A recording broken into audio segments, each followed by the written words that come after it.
in spiritual momentum. One who is persistent and consistent in studying the Word of God every day and applying doctrine in his moment-by-moment relationship, fellowship with the Lord.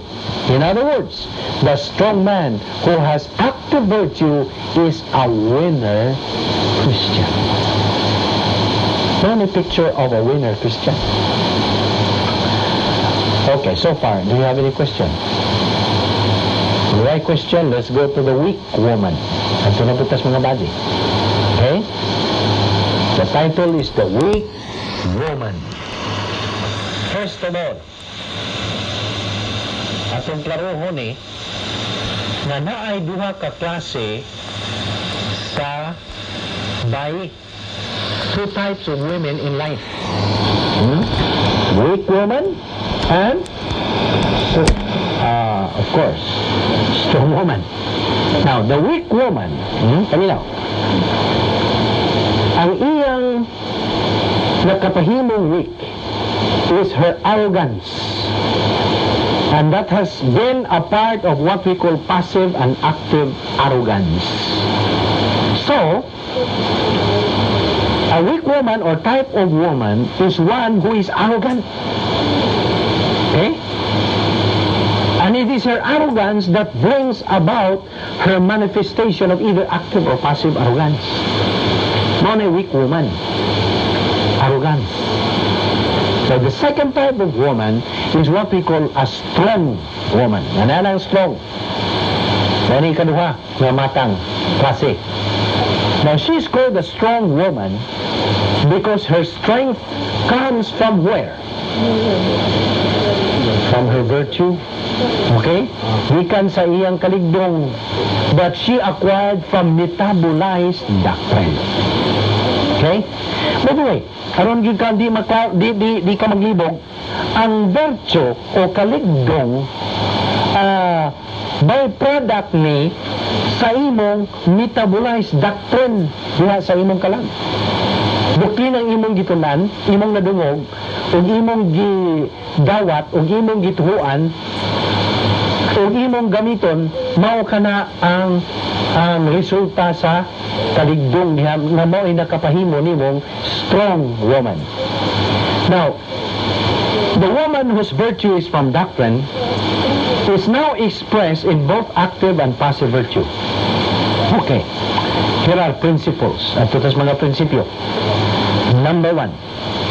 Ato tas active arrogance.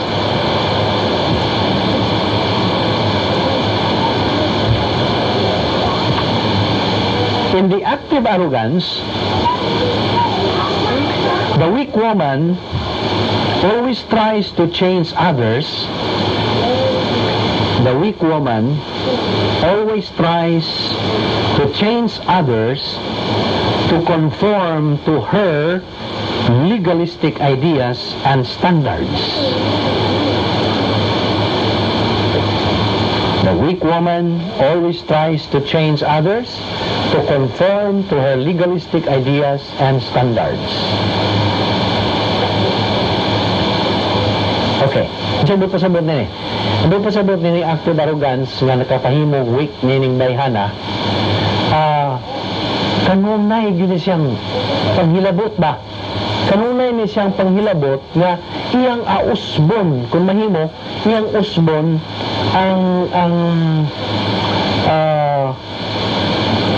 iyang usbon ang ubang tao ba? Nga musunod sila sa iyang legalistic na mga hunahuna o mga standards.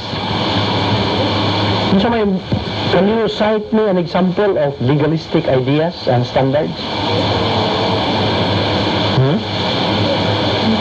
So may imong mahatag na example.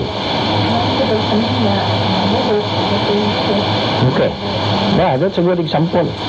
Na kanang iya bang manghilabot na siya. Manimugbuhok muna naman. Iya masimba ka unsa may kasulti sa uban nimo. Kanawa nanghilabot siya sa uban. And she wants to change them to conform sa iyang legalistic ideas and standards. Well, in reality, wala ba siya labot? that is intruding in one's privacy. Therefore, kining dayhana is in the active arrogance. Aktibo ang iyang pagka-arrogante. That makes that lady or that woman weak. Number 2, passive arrogance. Diha sa passive arrogance, the weak woman never tries to change herself. Nalain na po ni. The weak woman never tries to change herself, but she is always working on someone else. The weak woman never tries to change herself, but she is always working on someone else. What does that mean? Kanunay siyang kanunay di wa siya paningkamot nga mag-usab siyang kaugalingon. Atan kanunay siyang kanang panghilabot sa uban. Kung wa siya paningkamot nga makausab siya siyang kaugalingon ba siyang siya tingaling batasan, niyang mga usok. So what siya pag-usab siyang kaugalingon manghilabot na siya sa uban. So that makes that woman in the passive arrogance. Okay. Now let's go back to the active arrogance of the weak woman. Kining kasiya sa arrogance that this weak woman does is that she always intrudes the privacy of other people. Hilabtanon ba? Mahitatsi. Kung naiingon ninyo. Ano sa ito hitatsi? Hilabtanon, tabian, chismuso. Kamura ba yung kuwan bunyagan na? Ang chismusa. Ang chismusa, ubay. Chismuso, laki. Okay? Now, you know, it is the nature of women to be curious. Nature ba din ninyo, di ba? Uy, Baji. Mga Baji, mo maningog. Ha? That's your nature, to be curious. Do you know what it means to be curious? Sabihin saya, masusihon, maukit-ukiton. Diba? Okay. Now, she wants to examine and discover or satisfy her curiosity. Now, that is the nature of a woman. But besides this nature of her being curious, there are other women who go beyond to their being curious, to being intrusive. Ilabtano na yun on others. Example, na ilang may bawaan nga magtiayon na nagbuwang. Okay? So ang ilang marriage fell apart. Now, instead of learning the breakup lakutob, they still go beyond that by discovering, knowing the reasons why they broke up. And they want to know the detail about the separation. Nga naman, sumindan. Suman. Tingali yung bana ka ng kusubhagok. Dahil nagtanong lang yun, di ba? Now, they just want to know the details about the separated couple. We call that in English, nosy, inquisitive.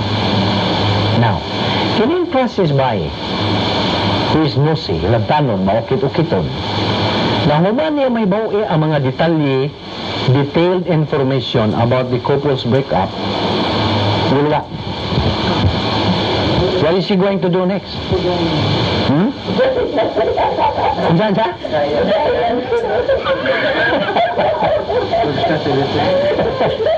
Wala, hindi mo RD yan eh. Okay. Okay, paminaw. She is now going to relay. Ipakalat na niyang news to other people. Uy, ay saba na ha? Akan niya. Ilang usap po niyo. Uy, ay saba ha? Ato rin eh. Okay. Now, this woman just cannot help her tongue. Noon magkatol ba ang iyang dila ba? Kundi makasulti sa uban. Okay? Now, listen, this type of woman who is nosy, naa siya sa active arrogance. Hence, she turns to be a weak woman. Okay. Now, ikaw, laki. If you are going, listen mga laki, if you are going to marry a woman of this type, you will be the most miserable animal in the world. Kinaluyan ka. Kinaluyan ka. That kind of woman, I mean the one who is in the act of arrogance, will be a horrible, awful type of woman. Kinalo yan. Kaya naman, the tendency is, mangunay na siya nimo. Tumayon ka na. Kananad naman siya, magkatul mo yun yung dila. Gamay rang ligas ninyo, tuwan na. Okay? Good na yun. Okay. Now, what about the passive arrogance? Passive. Hinto mo na, active man to. What about the passive arrogance? Well, in passive arrogance, it is the woman's preoccupation of her own self.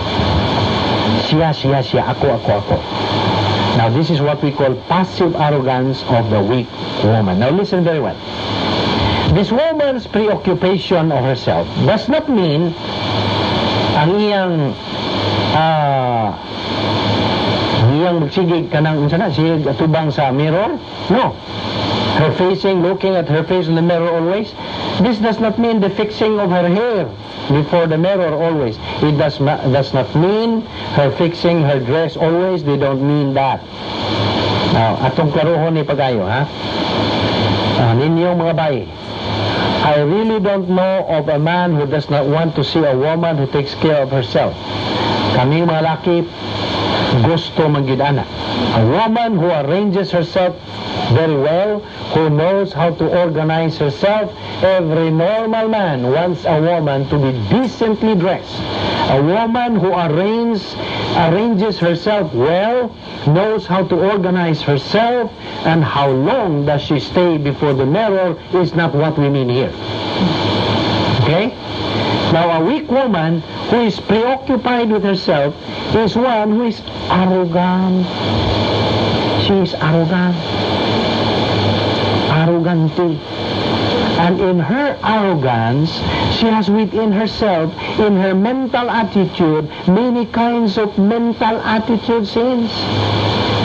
So, sa passive arrogance, she uses mental attitude sins. She is driven by mental attitude sins. That kind of woman can never expect to have a good, successful marriage. Because she is weak. A weak woman, either in passive or active arrogance, is a very difficult person to teach God's word. Listen. Remember, an arrogant person is not teachable. Cannot be. Unless that person puts himself under authority. Tingali, nahisgot naman tag-authority. Tingali, mayroon kag, without authority. Kinsa mapugkag atudlo, di man ka pastor.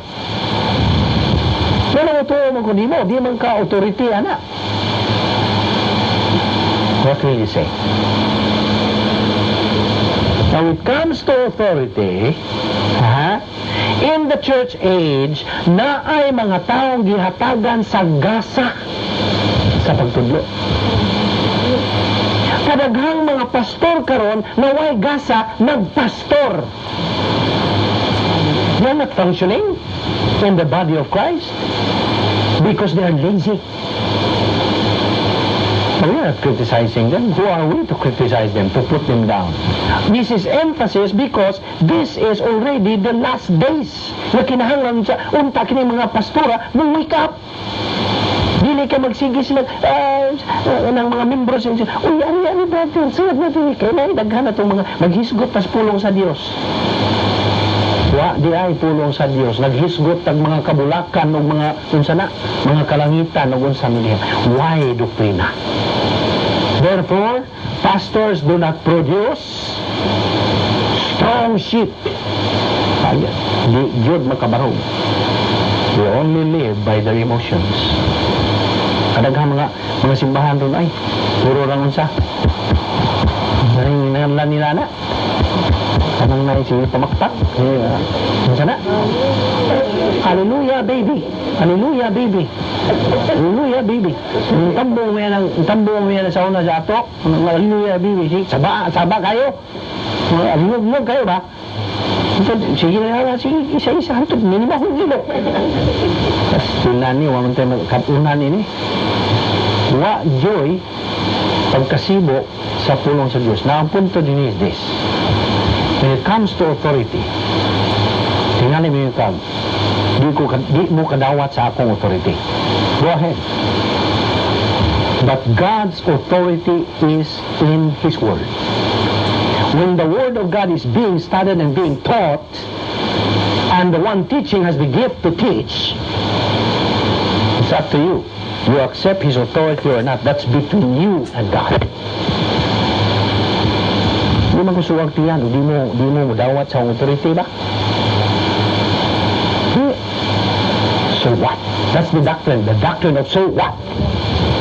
My duty here is to teach the Word of God. So, kitang mga believers, maka take in the Word of God, ug ato kining dawaton, ug ato kining i-apply sa itong kinabuhi. Do not look at my life, my personal life.